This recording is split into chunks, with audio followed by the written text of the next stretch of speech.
पुष्पा की सुबह गंगा आरती की मधुर धुन से शुरू होती थी। बनारस के पवित्र घाट पर सूर्य की पहली किरणें गंगा की लहरों को सोने से रंगती थी, मानो वो खुद आरती की थाल सजा रही हो। पुष्पा अपनी शांत आंखों में हिमालय की झीलों जैसी गहराई लिए मंत्रों का जाप करती और दीप जलाती। एक सुबह नियत ने उसे मानस से मिला दिया। मानस घुमंतु कवि बनारस की गलियों में खोया हुआ था। उसकी आंखों में गगन की गहराई थी और शब्दों में वो जादू जो सुनने वाले को मंत्रमुग्ध कर देता था। गंगा आरती के दौरान भीड़ में अनजाने में टकराहट हुई और पुष्पा की आरती की थाल गिर गई। क्षमा मांगते हुए मानस ने पुष्पा को देखा तो मानो समय थम गया। उनकी आंखों में एक अनोखी चमक थी जो उन्हें बाकी लोगों से अलग बनाती थी। उस दिन के बाद पुष्पा को हर सुबह मानस का इंतजार रहने लगा।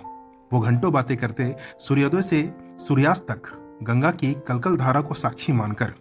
मानस को पुष्पा की सादगी में गहरा समंदर दिखता था। उसकी पवित्रता और परंपराओं के प्रति समर्पण उसे मोहित करता था। पुष्पा को मानस की कविताएं मंत्र लगती थी। उसके शब्द मानो उसके ही दिल की बातें कह रहे हो। प्रेम हवा की तरह उनके बीच कब सिमट गया पता ही नहीं चला, लेकिन उनकी दुनियाएं एक दूसरे से बिल्कुल अलग थी। पुष्पा एक छोटे शहर की लड़की, परिवार और परंपराओं से बंधी हुई। मानस खुले आसमान वाला पंछी, सपनों को लेकर निकला हुआ। एक शाम गंगा के किनारे बैठे हुए मानस ने पुष्पा को बताया कि उसे मुंबई से एक प्रसिद्ध कवि सम्मेलन में भाग लेने के लिए बुलावा आया है। यह खबर सुनते ही पुष्पा का दिल खुशी से और गम के द्वंद्व में फंस गया। वह जानती थी कि यह मानस का सपना था, वो पल जिसके लिए वो सालों से मेहनत कर रहा था। आंखों में आंसू लिए उसने मानस को जाने के लिए कहा। विदाई के वक्त गंगा के किनारे वो सिर्फ एक दूसरे को देखते रहे, खामोश वादों और अनकहे एहसासों के साथ। मुंबई में मानस को सफलता मिली।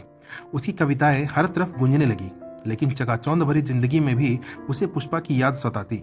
उसकी हर कविता में पुष्पा की खामोशी, गंगा की धारा और बनारस की गलियों की खुशबू बसी हुई थी। एक दिन उसने एक ऐसी कविता लिखी जिसने पूरे सम्मेलन को स्तब्ध कर दिया। इश्क का शहर ये कैसा है जहां खुशियां भी अधूरी हैं। कवि सम्मेलन खत्म होते ही मानस वापस बनारस दौड़ आया।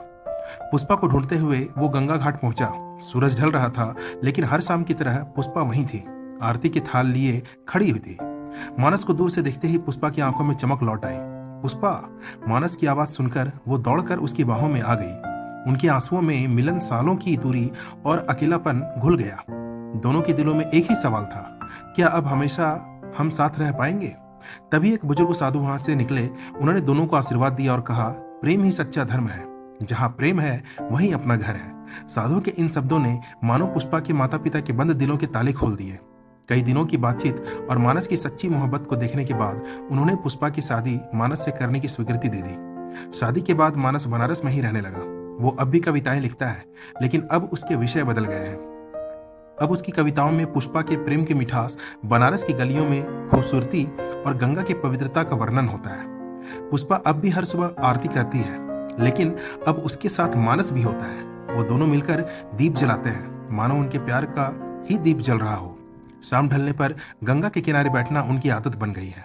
हवा में बहती गंगा की शीतल लहरें उनके रिश्ते की मजबूती का एहसास दिलाती है। कभी कभी दूर से आती हुई शहनाई की धुन उनकी शादी के दिनों की याद दिला देती है, तो कभी नाविकों के भजन उनके प्यार की मीठी धुन बन जाते हैं। एक शाम मानस ने पुष्पा से पूछा, क्या तुम कभी मुंबई चलना पसंद करोगी? पुष्पा ने मुस्कुराते हुए कहा, तुम जहां रहोगे वही मेरा घर है।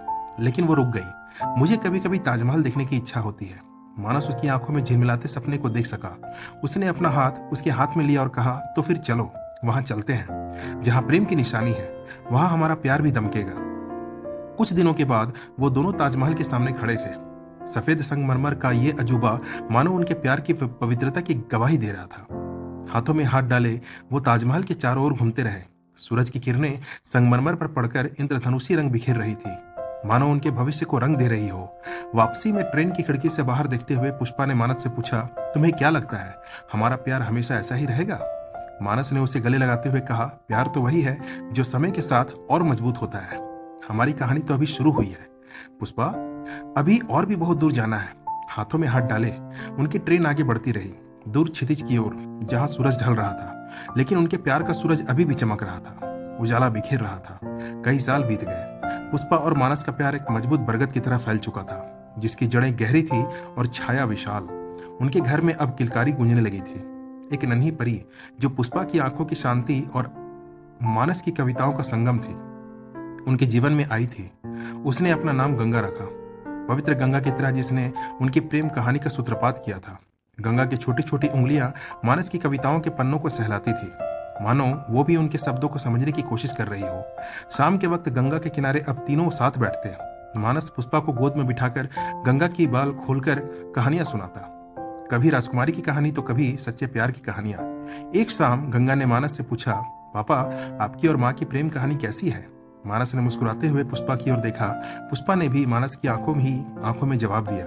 फिर मानस ने गंगा को गोद में लिया और कहना शुरू किया, बेटी, हमारी कहानी गंगा किनारे ही शुरू हुई थी, सूर्योदय की पहली किरणों और आरती की मधुर धुन के साथ। और इस तरह मानस ने गंगा को उनकी मुलाकात, प्यार, मुंबई जाने का गम और अंत में उनके फिर से मिलने की कहानी सुनाई।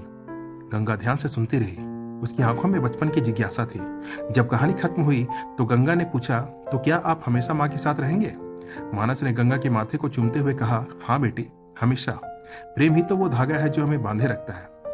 पुष्पा ने गंगा को बाहों में लिया और कहा, और ये प्रेम ही है जो तुम्हें दुनिया की सबसे खूबसूरत चीज बनाता है। गंगा खुशी से ताली बजाने लगी, हवा में गंगा की किलकारियां गूंजने लगी, मानो वो अपने माता पिता के प्यार का गीत गा रही हो। सूरज धीरे धीरे अस्त हो रहा था, लेकिन उनके घर में प्रेम का उजाला हमेशा जलने वाला था, पीढ़ी दर पीढ़ी। दोस्तों, मानस और पुष्पा की यह कहानी अगर आपको पसंद आई हो तो वीडियो को लाइक और चैनल को सब्सक्राइब करना बिल्कुल ना भूलें, और बने रहे हमारे चैनल के साथ इसी तरह के और भी इंटरेस्टिंग कहानियों के लिए। धन्यवाद।